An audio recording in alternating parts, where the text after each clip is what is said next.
नमस्कार, आप देख रहे हैं जोहार झारखंड। मैं हूं आपके साथ रुचिकरा। चलिए शुरुआत करते हैं झारखंड की खबरों से।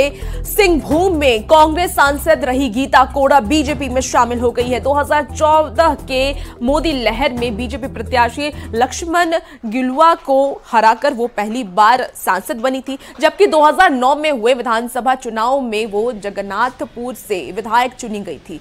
आपको बता दें कि उस समय उनकी उम्र सिर्फ 25 साल थी। झारखंड की सबसे कम उम्र की विधायक बनने का रिकॉर्ड भी उनके नाम पर है। अक्टूबर 2018 में वो कांग्रेस में शामिल हुई थी और इसके 6 साल के बाद वो बीजेपी में शामिल हो गई। झारखंड प्रदेश बीजेपी अध्यक्ष बाबूलाल मरांडी और विपक्ष के नेता अमर बाउरी ने उनका स्वागत भी किया है। झारखंड के पूर्व मुख्यमंत्री मधुपुरा जी उनकी श्रीमती उनकी पत्नी और उस क्षेत्र में लगातार सेवा करती रही। पहले भी 2 बार विधायक वहां से रही है, जगन्नाथपुर से विधायक के बाद फिर सांसद बनी और लगातार काम कर रही है। और इसमें कांग्रेस पार्टी के भी वो कार्यकारी अध्यक्ष भी थी। सारे पदों से कांग्रेस से त्याग पत्र देकर के मोदी जी की गारंटी पे भरोसा करते हुए और 2047 के विकसित भारत की जो यात्रा प्रारंभ हुई है मोदी जी के नेतृत्व में, उसमें अपनी महत्वपूर्ण भागीदारी निभाने के लिए कोल्हान समेत पूरे झारखंड प्रदेश में आप एक अच्छी वक्ता हैं, अच्छे नेतृत्व करता है।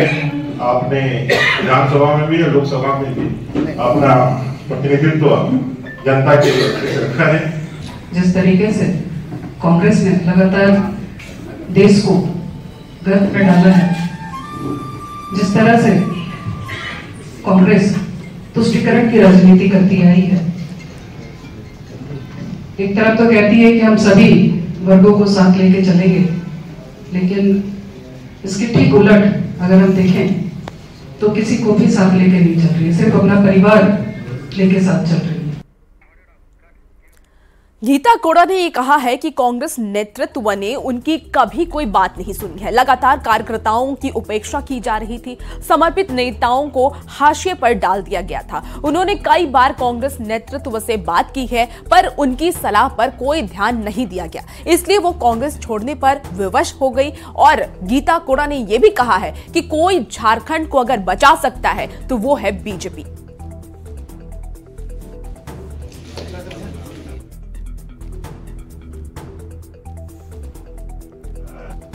जिस तरह से कांग्रेस पार्टी लगातार अपने कार्यकर्ताओं की, अपने नेताओं की उपेक्षा कर रही थी, हम लोगों ने कई मुद्दों पर कांग्रेस के शीर्ष नेतृत्व को लिखित में, मौखिक में, कई एक अवसर पर हमने उनको कहा कि भाई हमें इस तरह से काम करना चाहिए जिससे चाहे वो आदिवासी हो जो आज सबसे ज्यादा उपेक्षित महसूस कर रहा है झारखंड प्रदेश में, यहाँ के मूल निवासी अपने आप को उपेक्षित महसूस कर रहे हैं, यहाँ के विद्यार्थी आज सड़कों पर हैं। आज हमारी गठबंधन की सरकार होते हुए भी आज कोई वर्ग आज खुश नहीं है। हमने कई एक बार सुझाव दिया, लेकिन पार्टी ने इसे ठंडे बस्ते में डाल दिया।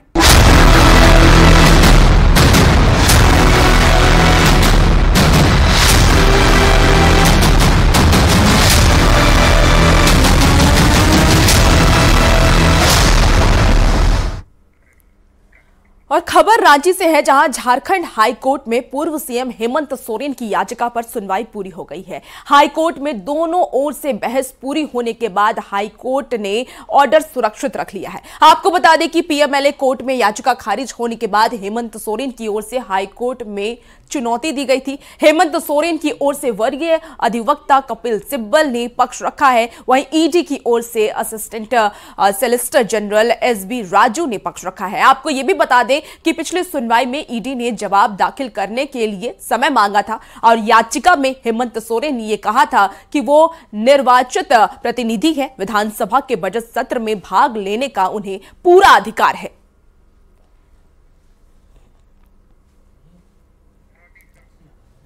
तो देखिए, हेमंत सोरेन ने ये याचिका दी थी, जिस पर जो सुनवाई है वो पूरी हो चुकी है और उन्होंने कहा है क्योंकि वो बजट सत्र में शामिल होना चाहते हैं और इसीलिए उन्होंने ये अपील दी थी। आपको बता दें कि पीएमएलए कोर्ट में याचिका खारिज होने के बाद हेमंत सोरेन की ओर से हाई कोर्ट में ये चुनौती दी गई थी। हेमंत सोरेन की ओर से वरीय अधिवक्ता कपिल सिब्बल ने उनका पक्ष भी रखा है और ये कहा है कि उन्हें विधानसभा के बजट सत्र में शामिल होना चाहिए।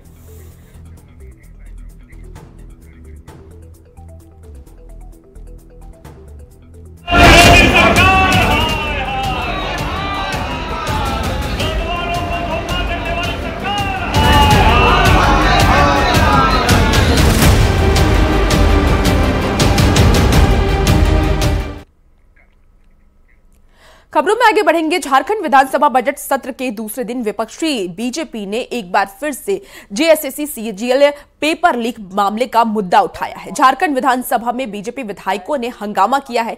सदन के अंदर बीजेपी के विधायकों ने इस केस की जांच सीबीआई से कराने की मांग की है। इसे लेकर वेल में सरकार के खिलाफ जमकर नारेबाजी भी की गई है। नेता प्रतिपक्ष अमर बाउरी ने यह कहा है कि उनकी गिरफ्तारी हुई है, वो विधानसभा कर्मी है, लेकिन मास्टरमाइंड तक पहुंचने के लिए राज्य सरकार को ईमानदारी बरतनी चाहिए। इस पर संसदीय कार्य मंत्री आलमगीर आलम ने भी ये कहा है कि राज्य सरकार ने एसआईटी का गठन किया है, अगर ये सफल नहीं होती है तो सरकार आगे निर्णय लेगी। महोदय, इसी विधानसभा ने कदाचार अधिनियम को पार किया, निवारण निरोध अधिनियम को। उसके अनुसार तो कार्रवाई नहीं हुई। उसमें क्या था, जब अविलंब गिरफ्तारी होगी, गिरफ्तारी नहीं हुई। और जो गिरफ्तारी हुई है वो विधानसभा के स्तर के कर्मचारी उसमें शामिल थे। महोदय, पूरा राज्य का युवा और सब लोग चाहता है, सब लोग मानता है कि इसकी जांच, चूंकि इतने लंबे साल से इंतजार करने के बाद एग्जाम हुआ, ब्लैक लिस्टेड कंपनियों को दिया गया। जेएसएससी जेपीएससी के जितनी भी परीक्षाएं हुई सभी में क्वेश्चन किसी न किसी प्रकार से उठाए। और यही नहीं, चाहे लैब टेक्नीशियन की परीक्षा हो, चाहे और भी परीक्षा है, उसमें भी पेपर लीक और उसमें भी गड़बड़ियां हमेशा दिखी गई है।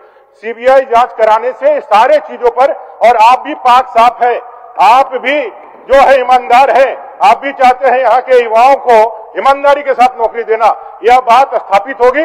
नहीं तो यह साफ दिखलाता है जैसे समीम जैसे लोगों को जिनका संरक्षण प्राप्त है, वो भी इसी सदन में बैठे हुए लोग हैं, वो अपने को बचने के लिए, अपने को बचाने के लिए इस सीबीआई जांच से भाग रहे हैं। सभा से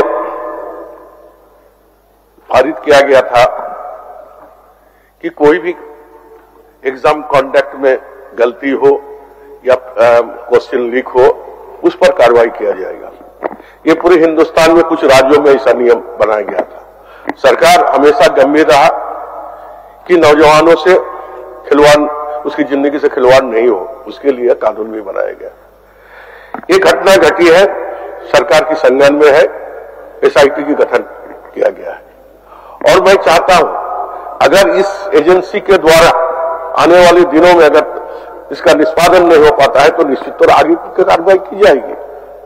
निश्चित तौर पर वैसे लोगों पर कार्रवाई होनी चाहिए।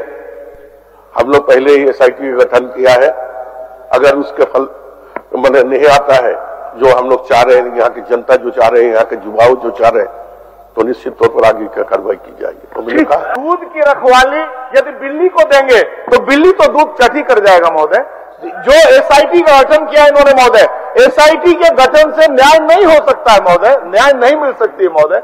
इसलिए मेरा आपसे आग्रह है महोदय कि सीबीआई जांच का निर्देश दीजिए महोदय, आसन से निर्देश जाए। आसन के ऊपर भी पूरे राज्य की निगाह है महोदय, पूरे राज्य की निगाह आसन की तरफ भी है महोदय, न्याय हो, यही आग्रह है महोदय। जेसीएससी का जो एग्जाम कैंसिल हुआ है सर, निश्चित तौर पर युवाओं में गलत संदेश गया है। हमारी सरकार जांच करा रही है और खास करके मैं देख रहा हूं कि बीजेपी के हमारे विधायक लोग भी मांग कर रहे हैं। अच्छी बात है, जांच होना चाहिए सर, लेकिन सर मेरा मांग है सर, युवाओं की जो फीलिंग मैं बताना चाहता हूं, बीजेपी के मंशा है कि सर इसका एग्जाम ना हो।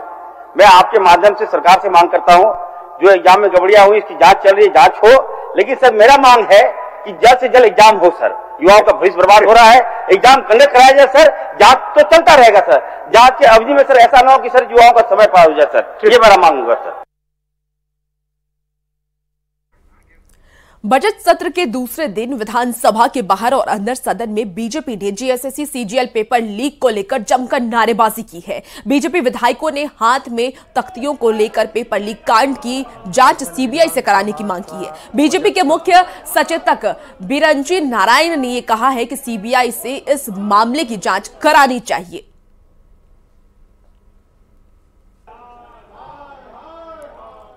जो झारखंड के लाखों नौजवान के विषय हैं, जेएसएससी के मामले पर हम फिर से सरकार से सवाल का जवाब चाहेंगे कि भाई आप सीबीआई जांच करा रहे हैं कि नहीं करा रहे। दूसरा, मैंने एक सवाल डाला, अब सरकार ने बिल्कुल भी इस तरह का जवाब दिया कि वो शर्मसार करने वाली बात है।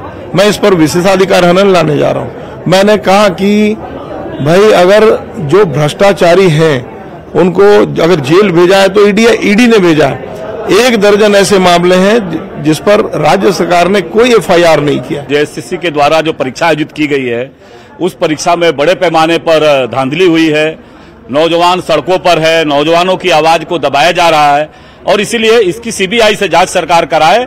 और इस मंशा को लेकर के हम लोग सदन के अंदर और सदन के बाहर इस भावना को रखने जा रहे हैं ताकि सरकार की अगर युवाओं के प्रति नियत है, जैसे उन्होंने 5 लाख का नौकरी का वादा दे करके और नौजवानों को कहा कि सत्ता में आने के बाद प्रत्येक बस 5 लाख देंगे, उन्होंने धोखा देने का काम किया। उन्होंने कहा कि 5,000 7,000 बेरोजगारी भत्ता देंगे, उन्होंने धोखा देने का काम किया। उसी तरह से जेएसएससी के परीक्षा के नाम पर ये चाहते नहीं है कि उसका सही तरीके से जांच हो और इसीलिए एक एसआईटी के बहाने जो है अनर्गल प्रलाप करके और राज्य के नौजवानों को भ्रमित करने का काम कर रही है। देखिए, विपक्ष का कोई मुद्दा नहीं है। एक ही बात को बार बार सदन में उठाना कहीं उचित नहीं है, क्योंकि सर्वोच्च पंचायत है राज्य के लिए, जनता से जुड़े हुए मामलों को उठाना चाहिए। ये सीबीआई जांच से क्यों बढ़ रही है? देखिए, एसआईटी पर विश्वास होना चाहिए। सीबीआई हर चीज में सीबीआई जांच करेगी।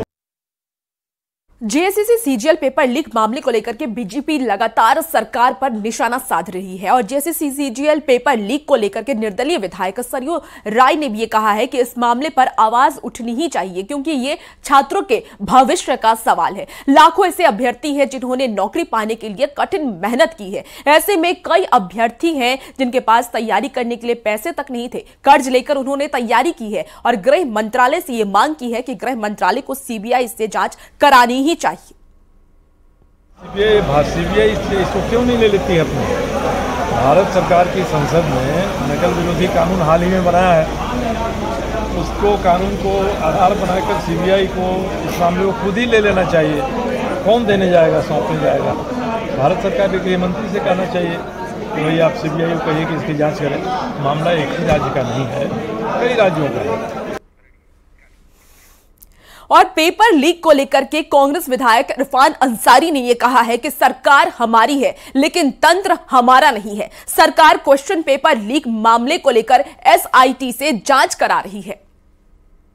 यहाँ के युवाओं का करियर बर्बाद कर दिया। सरकार हमारी है लेकिन तंत्र हमारे नहीं है और निश्चित तौर पर अब उस तंत्र को हम लोग कंट्रोल करना चाहते हैं। 2024 में जो जेसीएससी हुआ और जेपीएससी को बर्बाद भाजपा ने किया। शुरुआत में घर का जो बुनियाद है, नींव है, उसको कमजोर कर दिया। युवाओं का भविष्य को बेच दिया इन भाजपाइयों ने और ये नकली आंसू निकाल रहे हैं और धरना दे रहे हैं। आप सबसे मैं आग्रह करूंगा कि इनके बहकाव में मत आइए।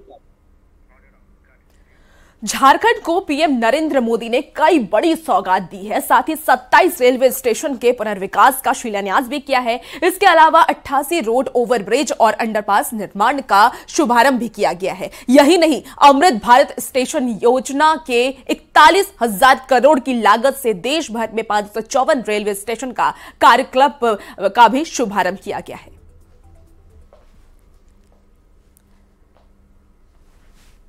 ये साइकी जो है ना भारत में इतना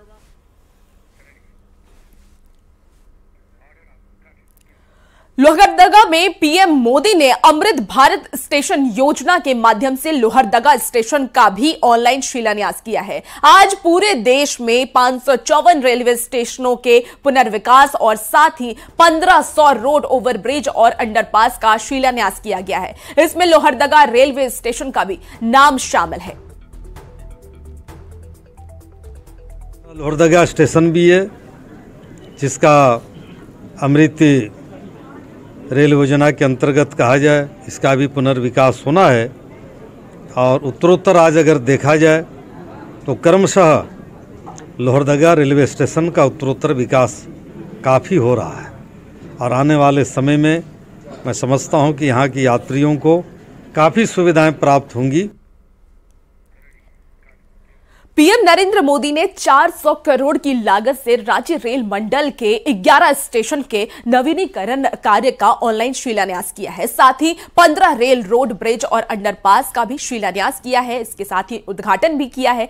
इस मौके पर परिवहन मंत्री दीपक बैरुआ ने रेलवे के विकास के लिए हर संभव मदद करने की बात कही है। वहीं बीजेपी सांसद संजय सेठ ने इसे पीएम नरेंद्र मोदी की सबसे बड़ी सौगात करार दिया है।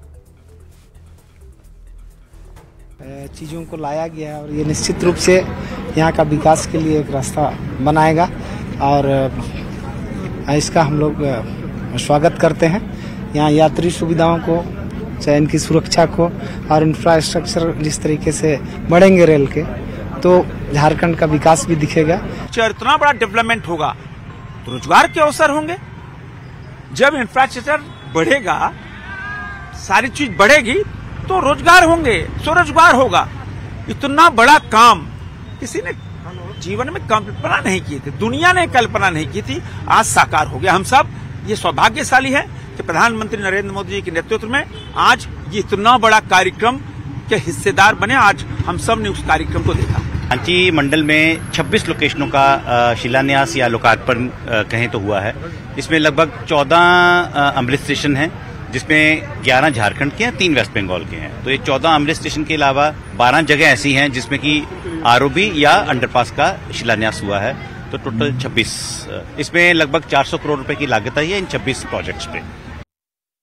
पीएम नरेंद्र मोदी ने देवघर, शंकरपुर और बासुकीनाथ रेलवे स्टेशन के नवीनीकरण कार्य का शुभारंभ किया है। इस मौके पर देवघर रेलवे स्टेशन में शिलान्यास समारोह का आयोजन किया गया। बीजेपी सांसद निशिकांत दुबे ने कहा है कि पीएम मोदी के नेतृत्व में देश विकास के पथ पर बढ़ रहा है।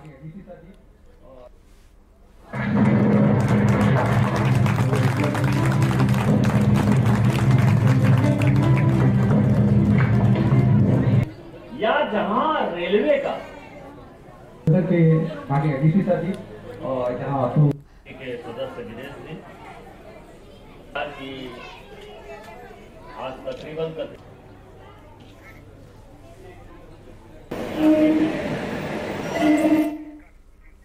अमृत भारत स्टेशन योजना के तहत रांची रेल मंडल में रामगढ़ कैंट स्टेशन है। इस 8 करोड़ के लागत से होने वाले विभिन्न कार्यों का प्रधानमंत्री नरेंद्र मोदी ने ऑनलाइन शिलान्यास किया है। इसमें स्टेशन का सौंदर्यीकरण और इसके साथ ही वेटिंग हॉल का अपग्रेडेशन, 2 नंबर प्लेटफॉर्म पर सेकंड निकास द्वार भी है। इसके साथ ही टिकट काउंटर समेत कई सुविधाओं का यात्रियों को लाभ भी मिलने वाला है। इसे लेकर शहरवासी काफी उत्साहित नजर आ रहे हैं। रामगढ़ कैंट स्टेशन से अधिक जानकारी दे रहे हैं हमारे संवाददाता जावेद खान।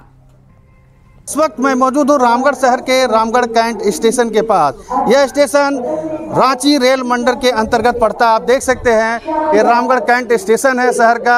आपको बताना चाहेंगे कि यहाँ पर अमृत भारत स्टेशन योजना के तहत 8 करोड़ की लागत से कई योजनाओं का यहाँ पर प्रधानमंत्री शिलान्यास कर रहे हैं। हम सीधे यहाँ पर बात करेंगे यहाँ के स्टेशन मैनेजर से। आपका क्या नाम है, किस किस तरह की योजनाएं यहाँ पर अभी शुरू होने वाली है? मैं रामगढ़ कैंट में स्टेशन प्रबंधक के तौर पर कार्यरत हूँ। जी के मिश्रा नाम है मेरा। और यहाँ पर रामगढ़ कैंट स्टेशन में हमारे माननीय प्रधानमंत्री नरेंद्र मोदी जी द्वारा अमृत भारत स्टेशन योजना के अंतर्गत स्टेशन के सौंदर्यीकरण और यात्री सुविधाओं में विस्तार के लिए काफ़ी सारे कार्य किए जा रहे हैं, जिसमें स्टेशन का सौंदर्यीकरण किया जा रहा है। यात्री सुविधाओं के विस्तार के अंतर्गत जो वेटिंग हॉल है उसका अपग्रेडेशन हो रहा है और 2 नंबर प्लेटफॉर्म से अपोजिट डायरेक्शन से भी second exit Ramgarh cantt station के लिए। और फिलहाल इस बुलेटिन में इतना ही। खबरों का सिलसिला जारी है, बने रहिए न्यूज़ 18 बिहार झारखंड के साथ।